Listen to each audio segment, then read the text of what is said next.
salaamaaleykum wa rahmatullahi wa barakatuh mbokk ñu leen ziar waat ñaan leen jàmm ci Gasa TV tey la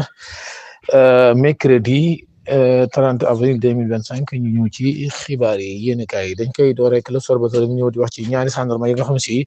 dàqee nañ leen foofu ca Gambie ñu ne nag ñaari gendarme yi ci élément CESE ci lañ bokk ñu ne kenn ki sax moo nekkoon chef de sécurité bu Adama Barrow ñu ne nag ak dund lañ doon sàcc ca palais bu Banjul doon ko yóbbu ci marché bi daan ko jaayaat ñu ne nag ñoom commerçant yooyu ñu doon jaayaat mbir mi nag dund googu bu ñu xoolee seen i téléphone gis nañ fi téléphone gendarme yooyu maanaam numéro téléphone gendarme yooyu ñooñu nag bañ leen delloosi ci Sénégal gendarme yooyu ñu ne nag dañ leen a dàq ci maanaam gendarmerie bu Sénégal ki nga xam ne mooy seen porte-parole nag moom joxe na réaction am ginnaaw ba xam ne ñi di waa RFM war nañ ko téléphone joxe na réaction am yoo xamante ni ci daal maanaam ñoom gendarme yi loolu la ñuy def ca Gambie ba tey l'Observateur ñëw di wax ci mbirum Farba Ngom nag mu ne Farba Ngom nag ay mbirum yi ngi gën di compliqué ndax ginnaaw tuuma yi ñu ko doon teg nag ñu ne yeneen i tuuma nag moom Farba Ngom tegaat nañ ko ci kawam di jëm ci mbirum malfaiteur rek maanaam jëm ci association malfaiteur ak yu jëm ci maanaam complot ci wàllum xaalis yooyu Farba Ngom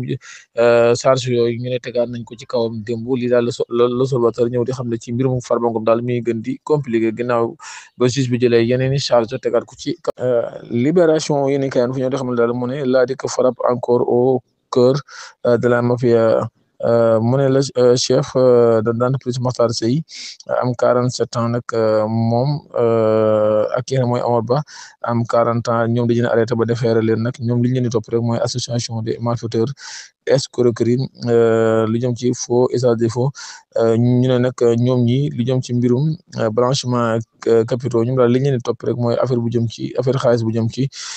500 millions daal yu ñu leen topp daal yoo xamante ni sax jàpp nañu xaalis bu leerul la dañ ko luubal libération daal ñëw na daal mu ne ñoom ñaar ñi nag dik arrêté nañ leen ba defeere leen waaw dañu ñëw ci la tribune nag lu doy waar moo fa nekk nag ñu ne ñaar ñoo xam ne dañu doon bëri nag kenn ki nag bi mu ko daanee nag dafa jël mbir mi daal koy estati bi mu ko estati nag kooku loolu metti ko nag ci la jël paaka daal di jam ki nga xamante ni ci moo estati woon vidéo boobu mu ko daanee nag lii daal la tribune xamle mu doon lu ñaaw loo xam si daal moom mbir mi foo ko takk passé ñu jeexal ko wàllu football nag xam ngeen ne démb Paris Saint-Germain doon na jouer ak Arsenal ñii di waa Paris Saint-Germain ñoo dóor benn bal ci dara Ousmane Dembélé nag moo dugal bii ba ñu ne tey jii nag ki nga xam ne si mooy Barcelone ak Inter de Milan war nañoo football bu 19h jotee match yi léeg-léeg Ligue des Champions ñu ne Lamine Yamal daal moom mi nga xam si jamono ji lëmbe ne Europe daal mooy jàkkaarloo ñii di waa Inter Milan ci entraîneur ba di Filippo Inzaghi match bu 19h jotee danañ ko amal mbokk yi ñu ngi leen di jaajëfal dañu ñëw ci yeneen xibaar ci Gasa TV ñu ne ñaan ngeen abonné te partage di sem suñu vidéo asalaamaaleykum